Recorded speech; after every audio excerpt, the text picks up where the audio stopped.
Do you think Islam is at war with the West? I think Islam hates us.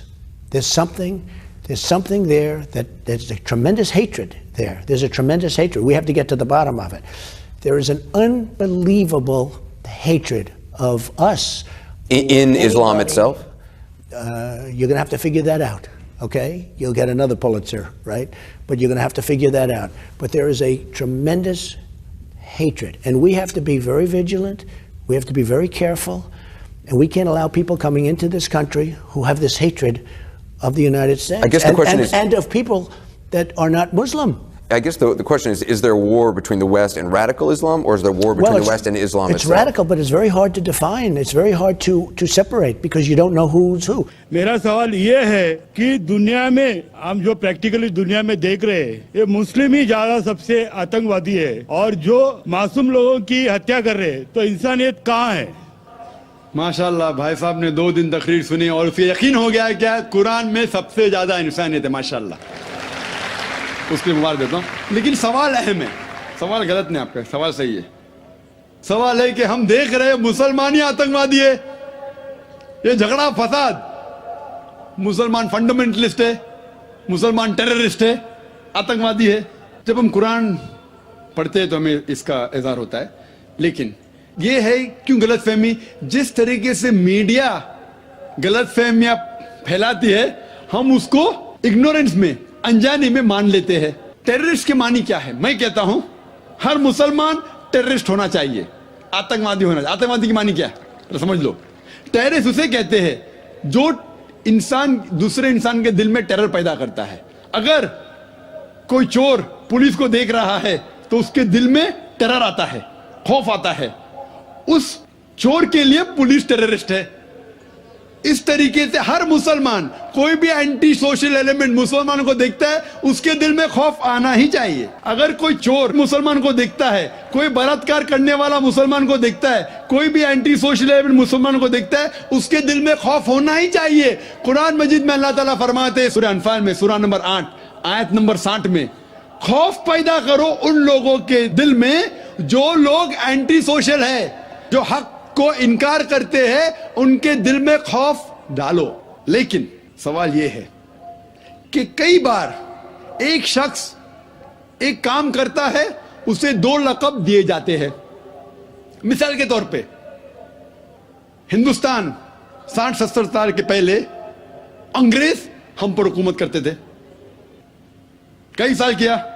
बहुत से हमारे इस देश के हिंदुस्तानी थे जो इस देश की आजादी के लिए झगड़ा कर रहे थे। इनको अंग्रेज कहते थे आतंकवादी, टेररिस्ट। हम आम हिंदुस्तानी कहते थे देशभक्त, फ्रीडम फाइटर, पेट्रियट। वही आदमी, वही काम, 2 लक़ब, 2 टाइटल। अगर आप अंग्रेज की बात मानते हैं, अंग्रेज कहते हैं हमें इस देश पे हुकूमत करने का हक है। अगर उनको हक है तो ये लोग को हम टेररिस्ट बिल्कुल सही कहेंगे। लेकिन आम हिंदुस्तानी कहता है ये अंग्रेज तो तिजारत करने आए थे, इनको हम पे हुकूमत करने का क्या हक है? तो हम कहेंगे ये लोग हैं देशभक्त, फ्रीडम फाइटर्स, पेट्रियट्स। सेम आदमी, सेम काम, 2 लक़ब। वही आदमी, वही काम, 2 लक़ब। अगर आप अंग्रेज की बात को मानते हैं कि अंग्रेज को हक है इस देश पे हुकूमत करने का, हम मानेंगे कि वो आतंकवादी है, चाहे वो भगत सिंह हो या। लेकिन आम हिंदुस्तानी कहेंगे नहीं, ये तो देशभक्त है। तो आप किसके नजरिए से देखते हैं चीज को, फिर आप फैसला करेंगे वो आतंकवादी है कि देशभक्त। आपके हिसाब से भगत सिंह देशभक्त था क्या आतंकवादी था? सतीश भाई, देशभक्त आतंकवादी नहीं था ना? था के? भगत सिंह देशभक्त था क्या आतंकवादी था? देशभक्त। हाँ, मैं भी समझता हूं देशभक्त था। हम अंग्रेज की बात को नहीं मानते। तो जब अंग्रेज टेलीविजन पे कहते हैं, CNN, BBC पे, कि मुसलमान आतंकवादी, आप क्यों मानते? सवाल वो नहीं है। मेरा जो सवाल था, आता हूं, मेरा पूरा जवाब मुकम्मल नहीं हुआ। जवाब मुकम्मल होगा फिर आपको मौका दूंगा मैं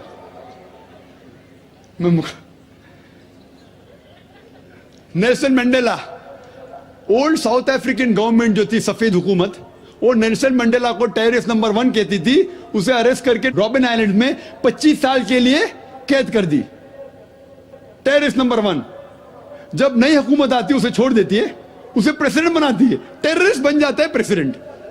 चंद साल बाद उसे नोबेल प्राइज फॉर पीस मिलता है। वही आदमी, वही काम।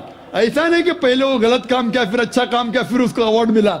वही काम के लिए जो पहली गवर्नमेंट ने कही थी, सफेद गवर्नमेंट ने, कि वो टेररिस्ट है, आतंकवादी है, नोबेल प्राइज कमेटी ने उसे नोबेल प्राइज दिया फॉर पीस, अमन के लिए। हैरत की बात है, जो आदमी आतंकवादी है उसको मिलता है नोबेल प्राइज फॉर पीस। जो आदमी का पावर है, जो आदमी वो कहता है, लोग उसकी बात को मान लेते हैं इग्नोरेंस के अंदर, अनजानी में। लेकिन कुरान कहता है सूरह इसरा में, सूरह नंबर 17 आयत नंबर 81 में, वकुल जाल हक मज़ाक़ल बातिल इन्नल बातिल काना ज़हूक़ा। जब हक बातिल से टकराती है, बातिल का सर्वनाश हो जाता है। ब्रिटिशर्स अमेरिकन के ऊपर हुकूमत करते थे। अमेरिकन रेवोल्यूशन हुआ 18 सदी में। ब्रिटिशर्स कहते थे, मैं लंदन गया था 2 महीने पहले, वापस से जाऊंगा 2 हफ्ते बाद। वो बॉम्ब ब्लास्ट हुआ था ना, बॉम्ब ब्लास्ट हुआ था, पता है, 7 जुलाई को। तो लोग आए थे, खराब है, मैं भी बोला ठीक है खराब है। तो वहां टोनी ब्लेयर आने वाले थे, वक्त नहीं मिला तो अपने चीफ ऑफ पुलिस को भेजे, बाद में मेयर आए थे। तो मैंने उनसे पूछा, आपकी देश, इस देश ब्रिटिश गवर्नमेंट जब हुकूमत कर रही थी अमेरिकन गवर्नमेंट पे 18 सदी में, वो जॉर्ज वॉशिंगटन और बेंजामिन फ्रैंकलिन को टेररिस्ट नंबर 1 कहते थे, टेररिस्ट। उसके बाद जॉर्ज वॉशिंगटन बन जाता है प्रेसिडेंट ऑफ यूएसए, टेररिस्ट बन जाता है प्रेसिडेंट ऑफ यूएसए। वो गॉडफादर है, गुरु है, किसका? जॉर्ज बुश का भी, ठीक है ना, जॉर्ज बुश का गुरु है। वो जो आतंकवादी आप कहते थे, उसके शागिर्द के दोस्त भी आप है। क्या बात है, आपका नजरिया क्यों बदल रहा है? आप कहते थे टेररिस्ट चंद सदी पहले, अभी आप उनके दोस्त थे। तो हमें यह तहकीक करना चाहिए कि क्यों उसको वो लक़ब मिला। अगर जो 11 सितंबर को हुआ था न्यूयॉर्क के अंदर, आप जो कह रहे ना मुसलमान मुसलमान, उसके ऊपर जवाब तो अभी आ रहा है। ये तो खाली वो स्टार्टर्स बोलते ना, स्टार्टर्स, सूप पीते पहले तो जरा बराबर खाना खत्म होता है। मेन मील तो अभी है। मुझे एक शख्स ने पूछा था जब मैं ऑस्ट्रेलिया गया था, और इंग्लैंड के अंदर भी, doctor Zakir Naik, do you consider bin Laden to be a terrorist? क्या आप बिन लादेन को टेररिस्ट मानते हैं? तो मैंने कहा, भाई मैं बिन लादेन को जानता नहीं हूं, मैं यही नहीं कह सकता हूं वो टेररिस्ट है क्या, नहीं अच्छा है क्या बुरा, मैं नहीं जानता हूं। कुरान में लिखा है सूरह हुजुरात में, सूरह नंबर 49 आयत नंबर 6 में, कि जब भी कोई बात कोई कहता है, पहला तहकीक करो, फिर दूसरे तक पहुंचाओ। अगर मैं CNN और BBC की बात मानूं तो मुझे कहने पड़ेगा कि बिन लादेन टेररिस्ट है, लेकिन मैं क्यों मानूं बात उनकी? क्योंकि मैं आदमी हूं जो घूमता हूं मीडिया में, जानता हूं माशाल्लाह। तो मैं कहता हूं ना बिन लादेन मेरा दोस्त है ना मेरा दुश्मन है, मैं नहीं जानता हूं। लेकिन अब ये मुझे पूछना चाहते हैं टेररिस्ट नंबर 1 कौन है, तो ये तो जानता हूं मैं, CNN जो अमेरिकन चैनल है, जॉर्ज बुश उसका प्रेसिडेंट है, गर्व से कहता है कि हमने हजारों अफगानिस्तान लोग को बम गिराए, कत्ल किए, इराक में हजारों का कत्ल किया। ठीक है, मान भी लो बहस के तौर पे बिन लादेन ने किया, मान लो, मैं नहीं कहता हूं, मान लो बिन लादेन ने किया कि 11 सितंबर को ट्विन टावर को अटैक किया और 3000 या 5000 लोग मरे। लेकिन अगर 3 या 4000 लोग मरे, 5000 लोग मरे, उसका यह मतलब नहीं होता है कि आप उससे डबल लोग को अफगानिस्तान में मारे एक आदमी की वजह से। कर सकते? अरे बिन लादेन को पकड़ के मारो ना, अगर मानना है तो। अगर उसने किया, सबूत है तो सबूत पूछते अफगानिस्तान गवर्नमेंट ने, मरने कि सबूत क्या है, वो सबूत देता टोनी ब्लेयर को। है सबूत पूछ रहा अफगानिस्तान कि आप मुझे सबूत दो, सबूत क्या है तो हम उस पर तहकीक करेंगे, सजा देंगे उसको। वो सबूत देता मुशर्रफ को, पूछ रहा है आपका। किधर का इंसाफ है ये? किधर का इंसाफ है? प्लेन भेजते हजारों लोग का कत्ल किए अफगानिस्तान में, इराक में। मैंने कहा यूके में, ऑस्ट्रेलिया में, यहां भी अगर टेररिस्ट नंबर 1 है तो जॉर्ज बुश है।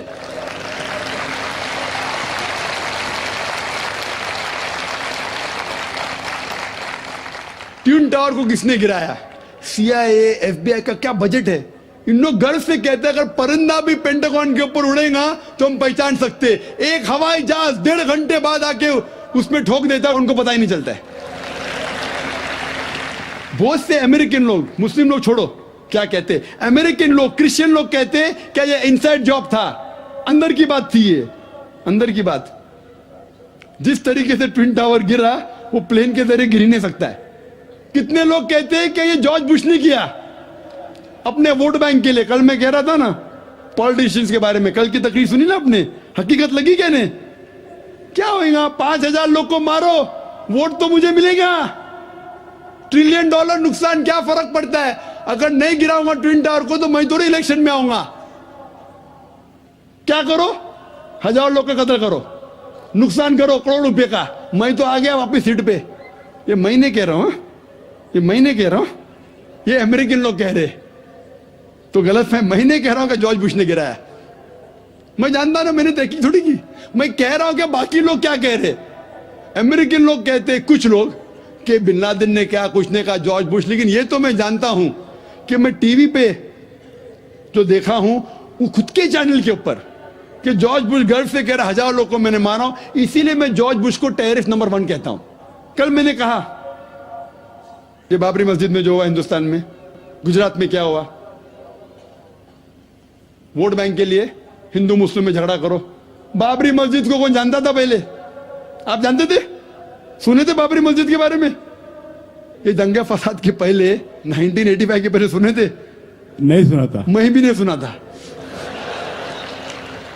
ये वोट बैंक के लिए झगड़ा फसाद, 1,000 लोग मारे गए। गुजरात में जो हुआ क्या सही हुआ? अगर पुलिस चाहती तो, हमारे हिंदुस्तान पुलिस में माशाल्लाह इतना पावर है कि अगर चाहती तो दंगा फसाद हो ही नहीं सकता। बंबई में जो हुआ 1992 में, इफ द पुलिस वांटेड, किसकी जरूरत के बाहर रास्ते पे आए?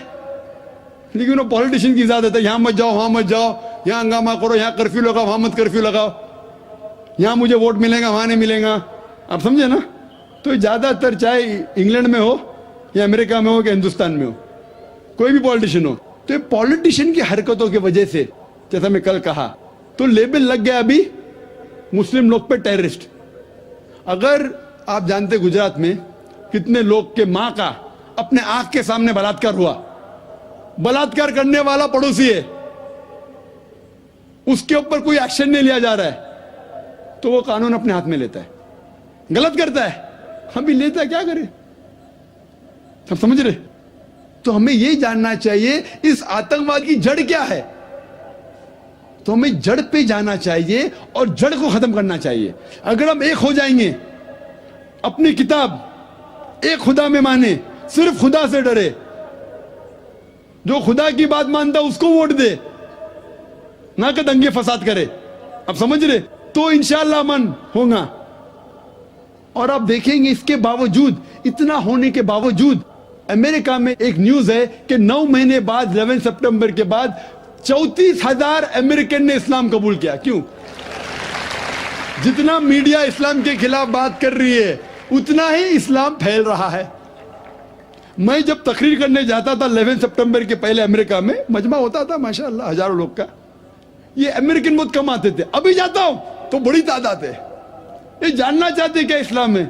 आप भी आ जाए, शायद 11 सितंबर के पहले नहीं आते थे, बराबर कि नहीं? आप जानना चाहते क्या मजहब है, ये आतंकवादी मजहब, मैं भी तो देखूं, आके मुतासिर हो गए क्या नहीं? अल्हम्दुलिल्लाह। डंके की चोट पे कहता हूं, मैं क्यों डरूं किससे? क्योंकि अल्लाह ताला फरमाते हैं सूरह अल इमरान में, सूरह नंबर 3 आयत नंबर 54 में, मकरुम मकरल्लाह वल्लाहु खैरुल माकिरीन। उनने प्लान किया, प्लानिंग की, अल्लाह ने भी प्लानिंग की। सबसे बेहतरीन प्लानर अल्लाह है। ये वेस्टर्नर्स प्लानिंग कर रहे कि इस्लाम को दबाने को, इस्लाम और बढ़ रहा है और फैल रहा है। जितने दबाने की कोशिश कर रहे हैं, फैल रहा है। मीडिया कहती है कि इस्लाम में खवातीन के हुकूक नहीं है। 2/3 ऑफ द पीपल। जी खुशामदीद दोस्तों, उम्मीद करता हूँ वीडियो आपने पूरी देखी होगी और आपको पसंद भी आई होगी। क्या मुसलमान यहूदियों से नफरत करते हैं? जी बिल्कुल, मुसलमान हमेशा उन लोगों से हमेशा नफरत करते हैं और रहेंगे जो अल्लाह और उसके रसूल के ख़िलाफ़ जाए, जो मासूम बच्चों का कत्ल करे, जो अस्पतालों पर हमला करे, जो बच्चों को भी ना छोड़े, बूढ़ों को भी ना छोड़े और औरतों को भी ना छोड़े। जिस तरह इसराइल ने गज़ा पर हमला किया, फ़लस्तीन पर हमला किया, वहाँ के अस्पतालों पर हमला किया और मासूम छोटे छोटे बच्चों को कत्लेआम किया,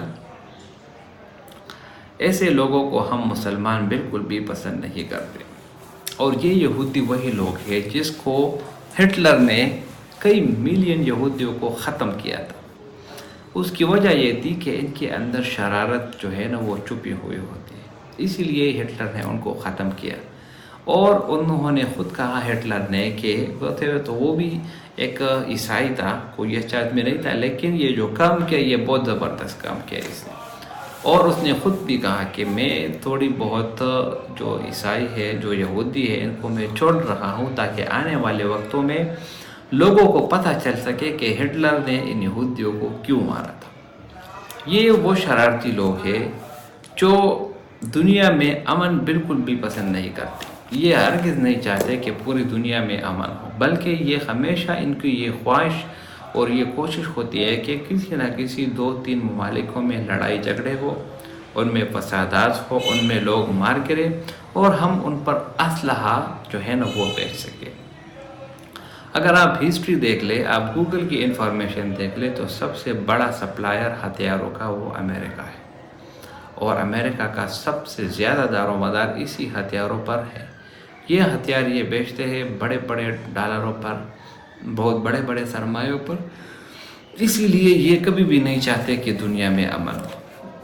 अगर एक आदमी का कफन और ताबूत की दुआ हो, वो हमेशा दुआ करेगा कि या अल्लाह सबसे ज़्यादा लोग मर जाए ताकि मेरी दुकान चल जाए। तो इसी तरह ये अमेरिका, ये यहूदी लोग ये भी यही चाहते हैं कि दुनिया में अमन ना हो बल्कि लड़ाई झगड़े हो, और ताकि हम हथियारों को बेच सके आरामी के साथ, आराम के साथ। तो अल्लाह ताला ने 1400 साल पहले कुरान में मुसलमानों को खबरदार किया, बताया या अय्युहल्लज़ीना आमनू ला तत्तखिज़ुल यहूद वन नस्वारा औलिया, ए ईमान वालों, इन यहूदियों और ईसाइयों को अपना दोस्त मत बनाओ कि उनके वक़्त आने पर ये दोनों मिल जाते हैं और इस्लाम के ख़िलाफ़ साजिशें करते हैं। इन यहूदियों को रसूलुल्लाह सल्लल्लाहु अलैहि वसल्लम ने भी नापसंद फरमाया था। रसूलुल्लाह सल्लल्लाहु अलैहि वसल्लम जब मदीना तशरीफ़ ले गए हिजरत के बाद, तो रसूलुल्लाह सल्लल्लाहु अलैहि वसल्लम ने उनको पैगाम भिजवाया कि यहूदियों अपनी हद में रहो और मुसलमानों के ख़िलाफ़ कोई भी साजिश वगैरह ना करो, ना ही किसी बाहर की दुश्मन का साथ दो और ना ही ख़ुद साजिश करो। अगर ऐसा हुआ तो आपके लिए सबसे बुरा अंजाम होगा। वही हुआ यहूदियों में, जो मदीने में जो यहूदी कबाइल आबाद थे, उन्होंने मुखबरी की मुसलमानों की और बाकायदा तौर पर कुफार मक्का का साथ दिया। तो रसूलुल्लाह सल्लल्लाहु अलैहि वसल्लम ने उनको मदीने से बाहर निकाल दिया, फिर खैबर से भी उनको निकाल दिया। उनके बागात मुसलमानों के पास रह गए और उनको दरबदर कर दिए। यही वजह है कि इनको छुपने की जगह भी नहीं थी, इनको पूरी दुनिया में मारे मारे फिर रहे थे। और भला आखिर जब फ़लस्तीन ने उन पर रहम किया, उनको जगह दी, तो वही आस्तीन का सांप निकले और अपने ही जो आका है उनको मारने लगे। तो भाइयों दोस्तों, यहूदी हमेशा से किसी न किसी मुसलमान खिलाफ अनासिर में मुलव्वस रहे हैं। हाँ, अगर आप यहूदी ये वादा करें कि आप मुसलमानों के पैगंबर उसके ख़िलाफ़ बात नहीं करेंगे, कुरान के ख़िलाफ़ नहीं करेंगे, इंसानियत पर अमल करेंगे और कत्ल व गारत नहीं करेंगे, तो फिर बिल्कुल हम मुसलमान आपसे नफ़रत नहीं करेंगे। और डॉक्टर जाकिर नाइक ने भी बहुत बेहतरीन जवाब दिया। उम्मीद करता हूँ वीडियो आपको पसंद आई होगी। अगर वीडियो आपको पसंद आए तो इस चैनल को सब्सक्राइब करें। बहुत शुक्रिया।